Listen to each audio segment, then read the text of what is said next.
Welcome to another episode of the Mixtape Matinee Podcast. I'm here as Cole. And I'm Court. And today we have a really exciting guest. I'm really excited to have him on. We have Joey Carson on. Woo! Welcome on, Joey. Hey, thank you guys for the warm welcome. I'm excited to be here too. Yeah, hey, for people that don't know who you are, Joey, can you kind of tell a little bit about yourself? Yeah, so I am Joey. I run a Instagram page called Joey on the Air, where I talk about music. And I'm a radio DJ for a classic rock station, KZYN, and a classic hit station, 80s hits, KRQX. So it's a fun gig. I love being on the radio, and I love talking about music. I love finding bands and sharing them with other people, and that's kind of the whole point of my page. Cool. And remind me, is it in Salt Lake? That's where you're based out of, the radio station? Or The stations are actually in St. George, so they're down south. Yeah. Okay, cool. And can you kind of explain, how did you get into the radio field? How did you get into that? So I've been doing it for probably about a decade now. When I got into college at BYU, I was like, I want to go into broadcasting. I was wondering if there's any opportunities on campus, and I ended up working for BYU Radio, or Classical 89, a classical music station for a while. And then I worked for BYU Radio. I was like a producer for some shows there, and then graduated, got a job at this station, and so I've been working there ever since. Hey, that's awesome, getting a job right out of college in the field that you graduated in. That's awesome. It was lucky. Yeah, sometimes that doesn't happen. That's pretty cool. Yeah. Do you feel like obviously through your page, you're always discovering music, but it seems to me like, because I've been a follower of you for a little bit now, it seems like your taste is always changing, which is cool, and you're always sharing kind of new music, and you're really excited about it too. And I think that's why I still follow. I think your page is kind of exciting that way. It's kind of like bringing people in that maybe wouldn't necessarily listen to a certain genre music, but kind of bringing them in, showing them, hey, exposing them to something different. Yeah, I try to be broad, and I try to push myself to listen to stuff that like I'm not normally comfortable with. Like it sounds wimpy, but like I've never been a big like hardcore guy. Mm-hmm. You know, at Metal, I was like, oh, it's kind of scary. They're so angry and it's so loud. But you know, since starting the page, I've had so many people recommending bands to me, like, oh, you know, check out Turnstile, check out Kubla Khan, whatever, and then lots of smaller bands too. Doing the 50 States series, I found a ton of hardcore bands too, and I found a lot that I really like. So yeah, you know, always growing, always trying to find new stuff. Which I think the 50 States project's really cool. Do you feel like you got a lot of followers through that? Yeah, it's been a huge. I mean, people love series on social media. Mm-hmm. People are always like, day one of throwing a rock into this well or what. And it's like people will follow them for the dumbest stuff. And I was like, maybe I could do something with that. And I've been a big like local music advocate for a long time. I was in bands, and so I love shouting out bands from smaller scenes. Yeah. And so I was like, what if I just made that into a series? And people really like it. They love finding out about smaller bands. They love like finding out about bands from where they're from. So I don't know. It's been cool. Yeah, that's cool. And remind me again, what was the band that you were in? You played in Rexburg at some point, I think. Yeah, back in the day. It's a band that starts with an M. Mm-hmm. I was in a band called Munin. Munin, that's what it was. Okay. I played bass and then guitar and then bass again. Yeah, I remember seeing that show that you guys performed at. I think it was a Halloween show. Was it a Halloween show? Yeah. And you guys were like, we kind of look like this band, but we're not this band. You guys were like, you were kind of making a joke, but that you guys weren't the same band. Oh. Yeah. Oh, yeah. That we came out as a Munin tribute band. That's right. We came out on stage like as a tribute band to ourselves. Yeah. It was, I don't know. We did a lot of dumb bits like that, but it was really fun. No, yeah, I remember that. I remember thinking that was funny. So, so Joey, we invited you on today. I mean, on our podcast, we have guests on, and today you picked an album, and then we ended up picking an album to pair with that one. But can you tell us about the album that you picked for the podcast? Absolutely. So I picked the album Quebec by Ween, a 2003 indie rock album, Quebec. I love it. It's my favorite Ween album. I've been a Ween fan for not actually that long, a couple years maybe. I didn't really I knew about Ocean Man. Mm-hmm. I think I'd heard Transdermal Celebration, but I didn't know very much about Ween. But then a lot of bands that I was a big fan of listed them as an influence, like Geese. And I was like, well, I got to hear more about this Ween band, and ended up falling in love. I think they're so good, and I think Quebec is like the creme de la creme of their recorded output. Yeah, Ween is. I've been a fan of theirs too for a few years now, and they're just so unique, and their song approach, like how their songwriting approach is different, and then also like every new album is kind of a little different too. But yeah, they just started off as two friends that met each other in junior high school. They came up with these fake names for each other, Dean and Gene, and then Ween actually comes from the word wuss and penis. So yeah, it's just, I mean, from the get go, they have kind of a funny sense of humor, and I think that's why I really like Ween. They're really funny. Something about Ween that I have always loved is that their origin story. That's like a band that I could have been in, you know, like that was totally my sense of humor in high school with my friends. And even with like Munin, we made the dumbest songs, and we do these dumb bits on stage, and like a lot of our stuff felt kind of jokey. And Ween's early stuff is all like that. It's like ridiculous and just, I mean, way more offensive than me. I would have felt comfortable going, but they just did crazy stuff. But then they have these beautiful, amazing songs and albums that they put out that are just incredible, that are up there with some of the best rock albums of all time. And I think it was so cool to me that a band that people kind of thought of as like a joke could be actually really good at making music too. Yeah, and they have such a loyal fan base, like super loyal. Oh my gosh, yeah. Yeah, like when you meet Ween fans, they're fun. I actually remember me and Tabitha went to King Giz concert in Portland, Oregon. That's where Tabitha's from. And standing right next to us, some Ween fan, he had all of his Ween gear on. And yeah, and we ended up talking to him, and he was super cool. So yeah, you find Ween fans out in the wild. I kind of feel like an imposter Ween fan, because like the real Ween heads are like, there's so much lore behind the band, you know, with like the Demon Boognish, and like I don't know, Ween fans will call something brown if it sounds like a Ween song, like, oh yeah, this is totally brown. Yeah. And it's, I mean, I don't get all that, but I enjoy the songs. And I think that's where I'm at too. I don't get all the references, but I definitely like the music. So, and when I was looking up their discography, like Quebec's actually, I think their second to last album, so it's later in their career. But they're still doing things on Quebec that are really interesting. Like obviously with the vocal processing, like that they do on some of the songs, is always kind of interesting. And then just how they kind of have fun with each album, and each song is, I don't know, just kind of unique, especially even in Quebec. And to me, it sounds kind of like neo psychedelic kind of, in a way, like a little different from their other stuff. But we told you to pick 3 of your favorite songs from this album. Joey, what are those 3? So my top 3 Ween songs, I'll just list them all, and then we can go in one by one. So the first song I had to pick, Transdermal Celebration.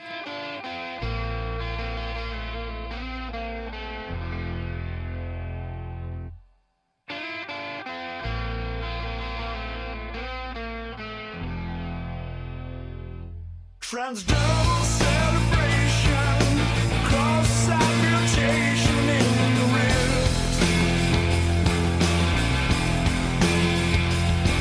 It toppled down a nation and left the people running. It's I mean, it's one of their most popular songs, but it's one of my favorites on the album. I love honestly, everything about it. But the song starts off with this really cool riff, the wow, wow, wow, you know, and then it stops. It's a really interesting thing where it doesn't like fade out and then go into the next riff. It cuts off completely and then starts the riff again.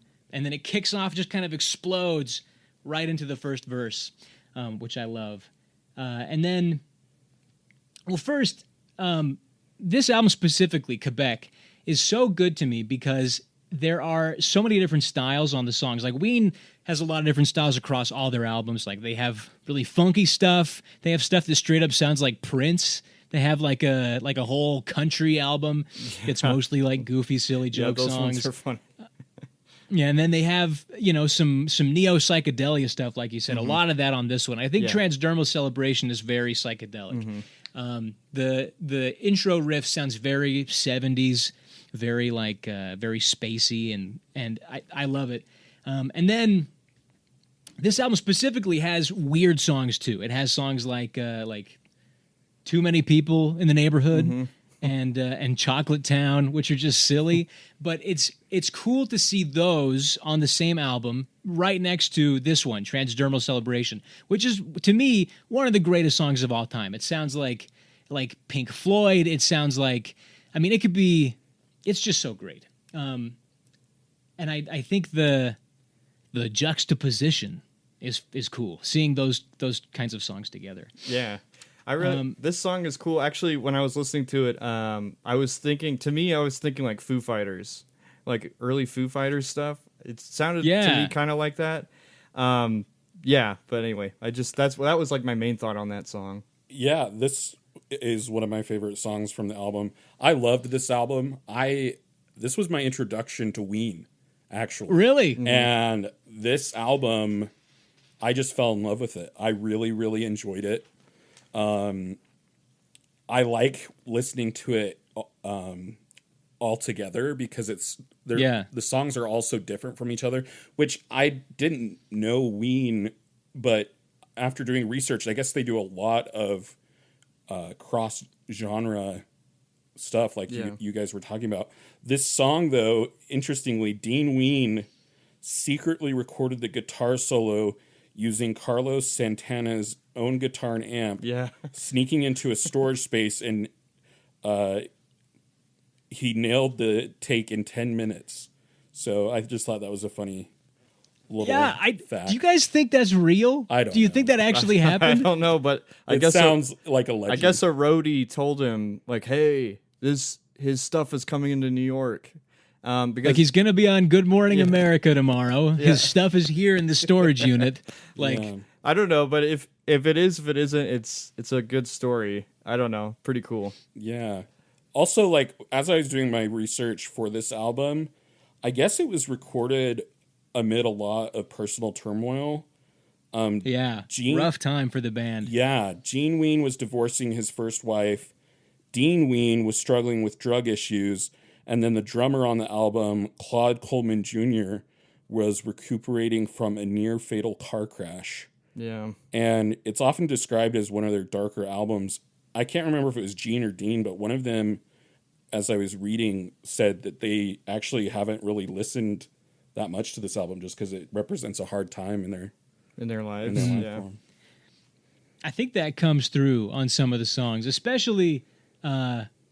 I Don't Want It, which is I'll get to that one later. That's another one of my favorites. I think that there's so much emotion in a lot of the musical parts. Like Dean Ween is so good at guitar, but I think one of the things he's the best at is communicating emotion with the way he plays. And he packs so much of it into the solo on Transdermal Celebration, which is just an unbelievable guitar part. Yeah. What's your second favorite, Joey? Okay, my second favorite is a weird choice. I mean, there's so many that I could have picked, so many that I love, but I decided to pick Hey There Fancy Pants.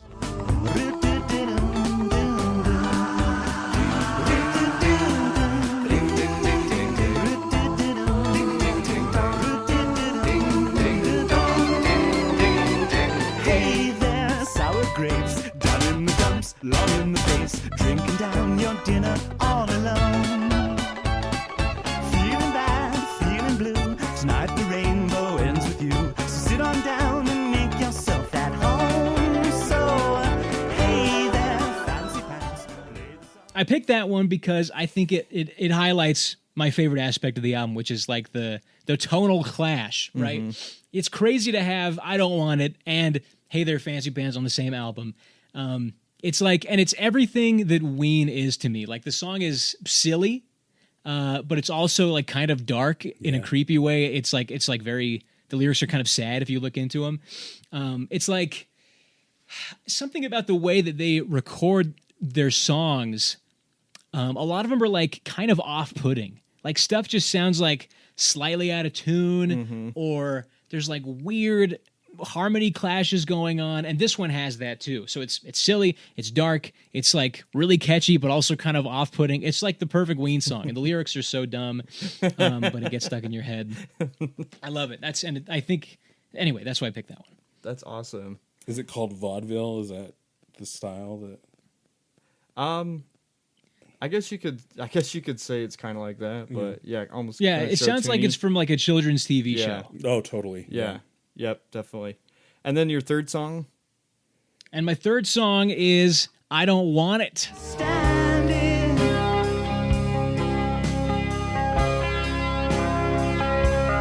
I don't want it.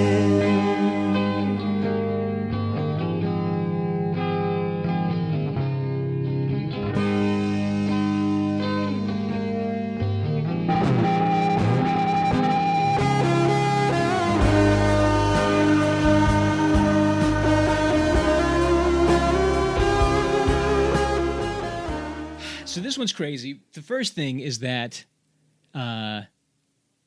you talked earlier about how this album, Quebec, came out during a tough time for the band. It was very gloomy, people going through some really personal stuff. And I think, to me, and I don't know if you said it before in interviews, but this song is about Gene Ween's divorce.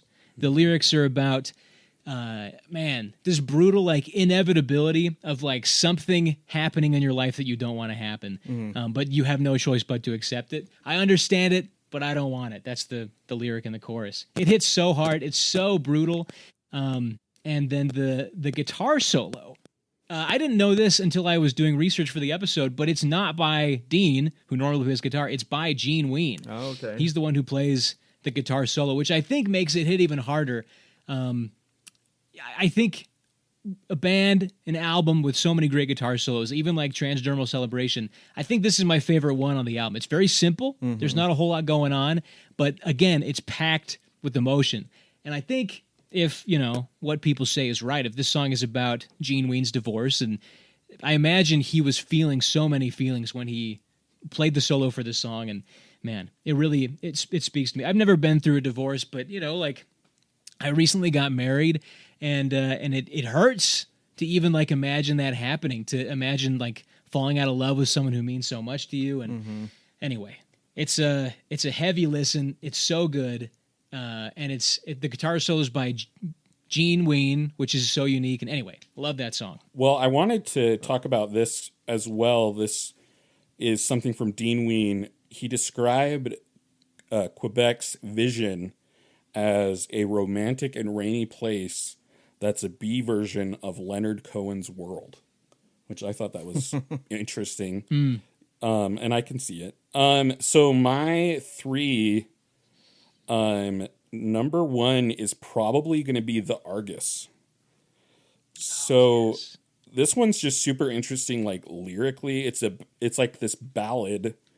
It's got this like acoustic guitar doing arpeggios, and there's really mysterious lyrics. I don't know if you guys know what the Argus is. The Argus is from mythology. It's like this 100-eyed giant. Oh, really? Yeah. I didn't know that. And like it's just super interesting song to me. I think it kind of reminds me a bit of Ziggy era David Bowie. Oh yeah, Stardust. Yeah, in kind of a apocalyptic, theatrical way.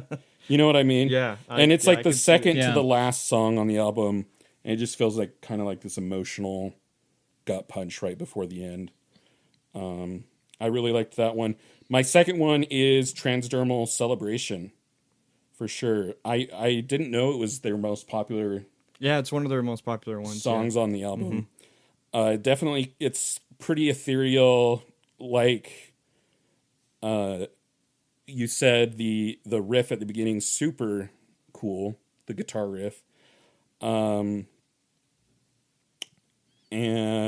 yeah, it kind of feels cinematic. I like how it has an electric sitar effect in it, which was achieved through a guitar synth emulator, which people who know more about those kind of things Yeah. probably talk on that. Hey, that's pretty cool. Yeah, yeah. And then, oh man, it was so hard choosing the third one because those two I knew were my top two. Yeah. But then there's so many that are contenders for my third spot. I really liked If You Could Save Yourself, You'd Save Us All. Yeah. But if I'm being really honest, even if it's a little bit goofy, Yeah. I think I'm going to go with So Many People in the Neighborhood. Yeah. That one's a good one. I like the vocoder effect. Yeah. It's super catchy. And it's just like this postmodernist, like paranoia laden track that's super catchy. And then it kind of like deconstructs towards the end into this like Yeah, when it's doing those weird like intense. Yeah. Well, there's those weird synth parts where it's like bing, bing, bing, bing. Yeah. Yeah. That one's a goofy one. I like love that one though a lot. I also like Chocolate Town. Yeah, but I'm gonna go with So Many People in the Neighborhood. It's just cool. catchy. So many people in the neighborhood. It is cool. Yeah. Not sure if they're very good people. Yeah. And it's also kind of funny that phrase. It's like it's not the type of phrase that you would think that would end on it.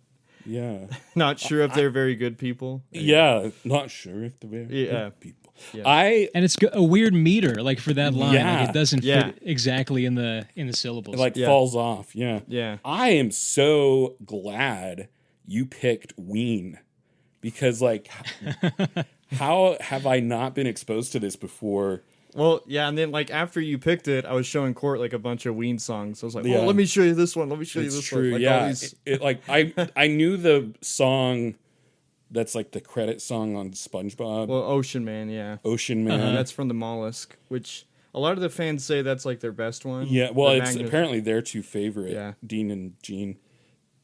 It's their favorite album. But no, I'm super excited to jump into the rest of their discography. Yeah. And yeah. I'm going to make a super unhelpful comment, but they have lots of really great live performances on YouTube, and I can't remember the names of any of them. If you just I'll search have to like check it Ween out. live, Yeah. their most popular one, whatever that one is. They're so good live too because they're very jammy, like a lot more than you'd expect, and they'll riff on stuff and just play in songs for minutes and minutes, and I love Which it. is cool when you can have songwriters that can write concise songs, but then also like totally make them their own and then jam on them on stage. There's one other shout out go song ahead. I want to shout out. For some reason, my initial response to this song had to grow on me, and it's going to be a long night. Oh yeah. It's a total. Yeah. It's a total. What's the band name? It's a rocker. Motorhead. Motorhead. It's totally a Yeah. Motorhead Yeah. Oh yeah. type song. Yeah. But it totally grew on me. Yeah. Honestly, this Well- album is just great. Like, listen to this album. I'm glad that you picked my two of my favorites. So the ones I picked were it's gonna be a long night, So Many People in the Neighborhood, and then Tried and True. Those are my three favorites. from Tried the and album. True, he has really interesting, like, the way that he does the vocals. Yeah, I mean he likes to like It's pitch like he's his putting on a he, character, He kinda. likes to pitch his voice. Yeah. He either goes like low or high. That's Yeah. Gene. But yeah, those are my three favorites, and that's exactly what I said. Like it's gonna be a long night. That's totally a Motorhead type of song, and it relates to his drug to Dean's drug use, what he was going through at that time. And then Tried and True, because we talked about the other one, but Tried and True, I just really like that one. And again, that one it's really psychedelic. They have, they kind of have a sitar type of. I don't know how they get the sitar sound, but you said they run it through an emulator, which is really cool. So yeah, it's very psychedelic. So yeah, those are my three. One thing that I was researching is I guess a lot of people draw comparisons between Ween and Frank Zappa, Oh yeah, and they do not like that comparison because funny. they said that in his homages to other genres, they feel like he's insincere and sarcastic. Yeah. And that he's doing parodies.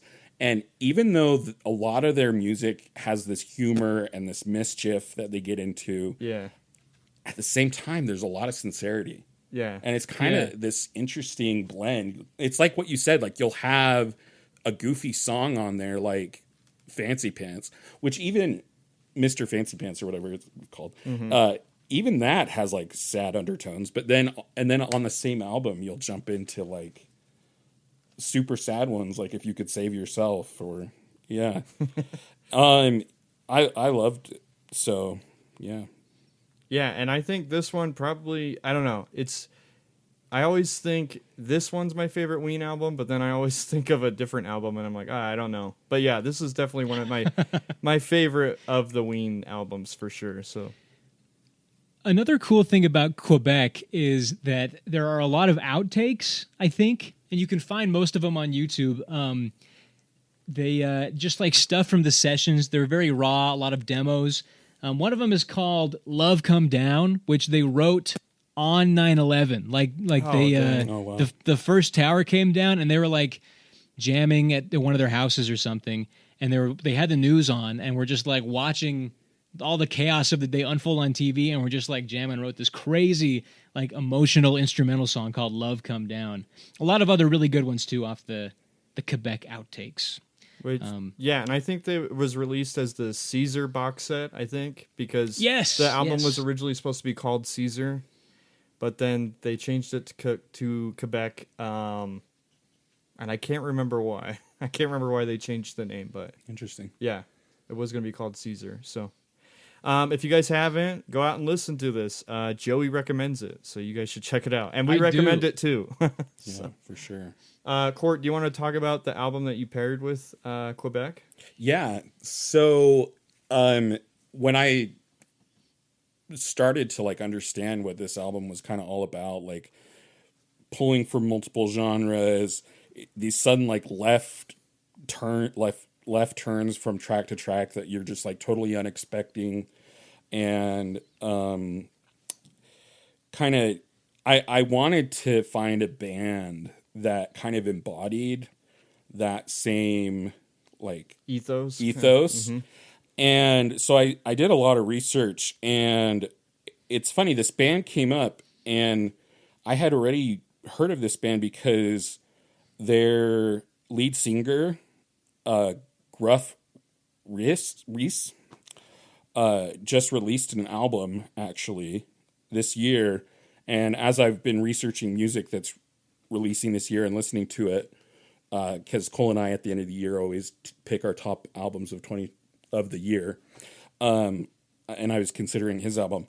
I started looking into Super Furry Animals. So this is a Welsh band. And the album I chose specifically is their third album, Guerrilla. And this was released in 1999. And it's a super eclectic record itself. It incorporates acid, house, dub, tropicalia, and prog influences. Often within even one song, you'll get multiple, like, different subgenres represented. And yeah, there was another album by them that I almost chose as well, that was published later in their career called Rings Around the World. And this was their first big studio album, but I wanted to go with something before they had that access to like a more polished sound, big studio sound. But I will shout out Rings Around the World. I gave it a listen. Excellent album. A lot of people consider that their magnum opus. So definitely check it out.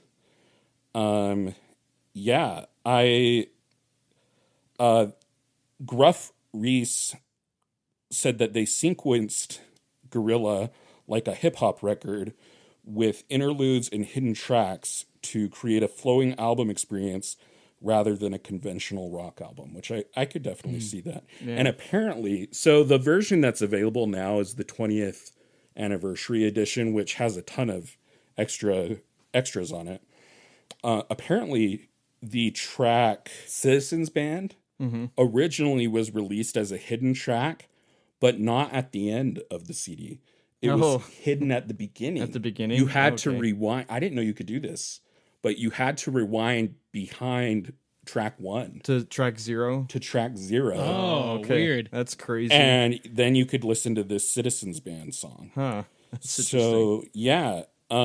Super curious what you guys thought. Yeah, I thought this album was interesting. Like how you were saying that they wanted to make it like a hip-hop album. This album uses a lot of sampling effects. And, yeah, like what you said about this album, they self-produced it. One thing that I discovered after having already picked the album was both albums were actually mixed in part by Chris Shaw. He mixed both of them.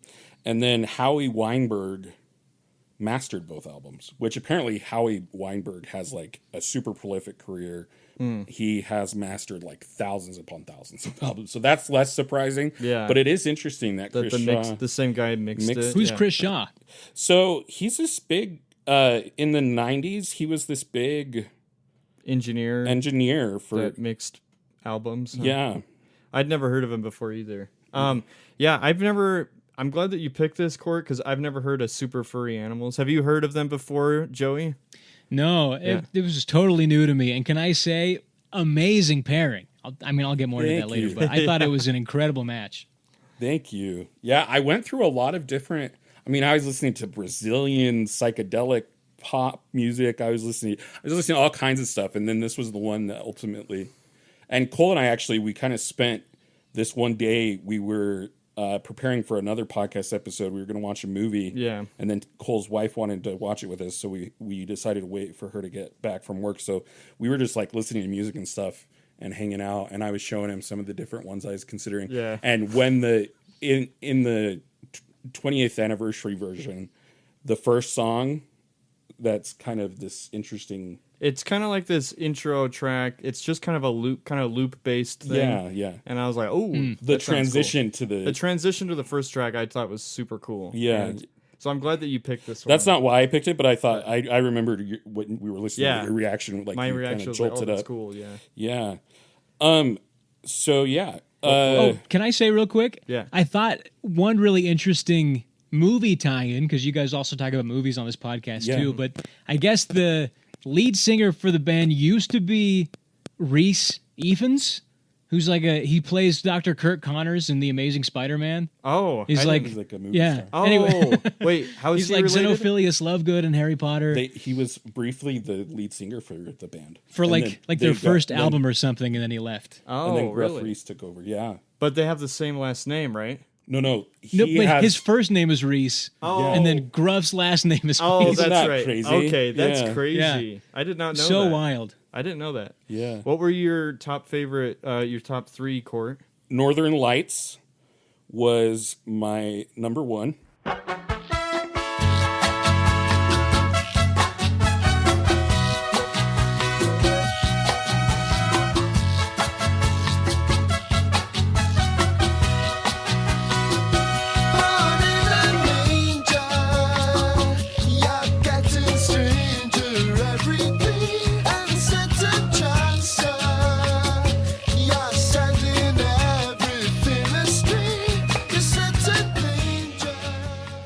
This is like a calypso with steel drums, and it's like this interesting psychedelic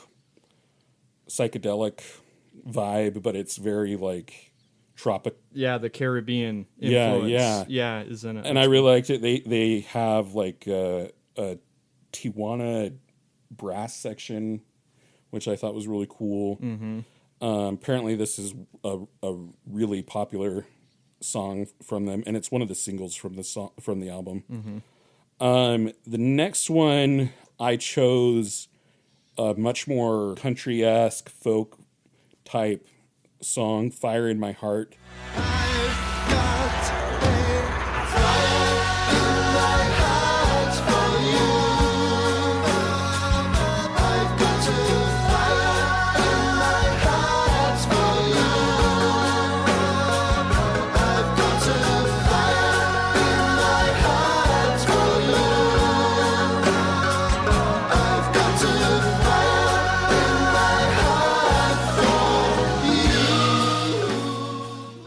very, very sincere song, almost to the point of being saccharine, which the Gruff Reese admitted that he was sometimes embarrassed with how like earnest it was, but I think it's really great. Honestly, I think it works. And then this is hard picking the third one for me again. I'm going to say the Keep the Cosmic Trigger Happy.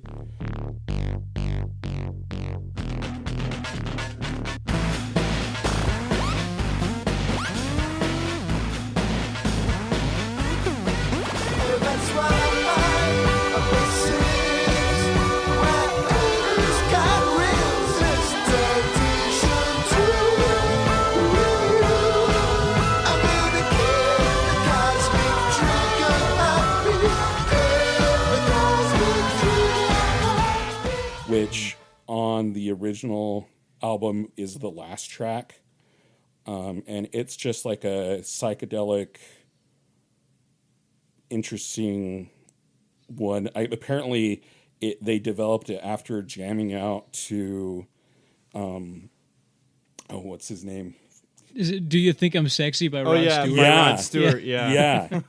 They started just jamming on that song, and they like jammed for like a while, and it slowly morphed into this. That's so funny.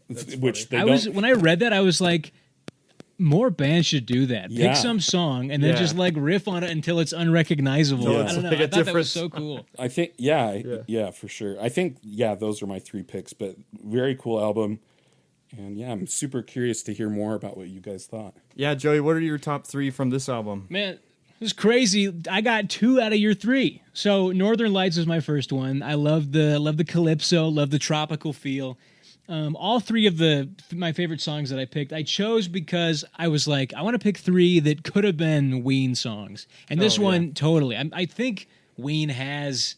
Like Bananas and Blow, I think on White Pepper, has kind of like a tropical feel too. I thought that was cool. I've read that they based it on like the calypso preset on their keyboard. Like it was they pushed like the calypso beat button and then like built the song around that. That's awesome. The second one that I picked was Wherever I Lay My Phone, which I thought was so wacky. It's like the most schizophrenic paranoia song ever, and it's like about how like the energy waves in your phone are gonna kill you or something. And it's just like this crazy rhyme and this like crazy beat. It's the 90s were, I mean, I was born the 98, so before this album came out, but the lots of experimentation with like world music and world beats and tribal rhythms and all kinds of like interesting electronic sounds going into music, and this is such a cool mesh of that feel. There's also some like weird voice warping in the song too, kind of like Ween. They pitch it up and down. Yeah, and then there's one part I should have written this down later in the song that sounds like Death Grips to me, like the way that they're like yelling the lyrics in a rap reminded me of Death Grips. Yeah. So Wherever I Lay My Phone, really funky, really weird song. And again, it also reminded me of Ween because it's so out of place. Every track on this album could be a different genre, right? Which is totally a very Ween thing to do. So that's another reason why I thought you picked such a great match. Thank you. And then the third one was also Fire in My Heart, again, because it feels like a Ween slower ballad. The lyrics are kind of cliche, but it's very sweet. And the song builds in such a cool way. It's very sparse at the beginning and then gets a lot more thick near the end. Anyway, those are my 3. Those are awesome. Yeah, I love all 3 of those. The Wherever I Place My Phone song, apparently a lot of the musical tones in it are just phone. Yeah, they're sampled from phone noises of the time. The phone noises and ringtones and stuff. Yeah, which is cool. So my top 3, there's 2 that same the ones that you've picked. My first one, I really like Do or Die. I like that song a lot. That's just a great pop rock song. Just super cool. And then I like how they have like in that song they have these weird electronic noises that they just kind of pepper in there. Like it's not like the main part of the song, but it just kind of adds to it. So I really like that song. I love Northern Lights. That song's awesome. I mean, we've already kind of talked about it. The steel drum in it, I thought was really cool. Really interesting song. And And then yeah, my third is Wherever I Lay My Phone Is My Home. I knew you were gonna pick that one. So I like that one because it's so weird, and also it has a lot of meaning even into like our lives today. Like Wherever I Lay My Phone Is My Home. It's like so many people are so attached to their devices, and it's interesting because this song was written in 1999, like way before the smartphone, and I don't know, it to me it has a different meaning. Yeah, like living in the modern world where that is kind of like the thing that you hold in your hand is kind of your home almost. Like you take it with you anywhere. Yeah. So yeah, and very relevant song, even though it's like 26 years old. Yeah, and I'm sure they didn't think that it was gonna be like that later in the future. Yeah. But yeah, and then I really like how sample heavy this song is. Yeah. Like Joey, what you were saying about the rhythm. Very similar to Death Grips, how they have those samples that kind of just repeat and he raps over it. I think that's cool. And it feels like, I wouldn't say out of all of the songs on the album the most punk adjacent, but it's one of the more attitude. Punk. It's got attitude, punk attitude in there, which you always appreciate. I've definitely, of course. And then I think this album too is similar to Quebec. We already kind of mentioned it, but there's a lot of psychedelic type of influences on the album, and I can't remember which song it is on the album, but there's a song that just it makes me think of the Beatles. I'm like, oh, this could be like a Beatles. Oh, there's a couple on there. Type song. Yeah, there's a couple on there, but I can't think of this song. I don't have the song titles in front of me, but there's a song on there that remind me very much of the Beatles. Two other ones that I really loved, since we had a lot of overlapping ones. I really loved. What was it called? Something about the tides. The Turning Tide. The Turning Tide. Yeah, that one was a good I was one. looking through like the album credits, and they had a bunch of cello and string players working on that song too. And so I thought that one was cool because it's a very interesting composition. And again, so different from every other song on the record. And then Rabid Dog. So if you're listening to this podcast episode, you should definitely listen to Rabid Dog if you like Ween, because that one 100% could be a Ween song, straight up. You wouldn't even have to change anything. Yeah, and that's one of the ones they added for the 20th anniversary. Yeah, that's one of the outtakes. Yeah, I think as far as what was I going to shout out? Oh, Night Vision is kind of fun. Oh, that one is cool Night too. Vision. I almost picked that one actually. Yeah, that one was really good. I liked that one a lot. And then Some Things Come From Nothing is an interesting, more like ambient, kind of sad one. Overall, the album is much more sunny in its like the mental space it's coming from.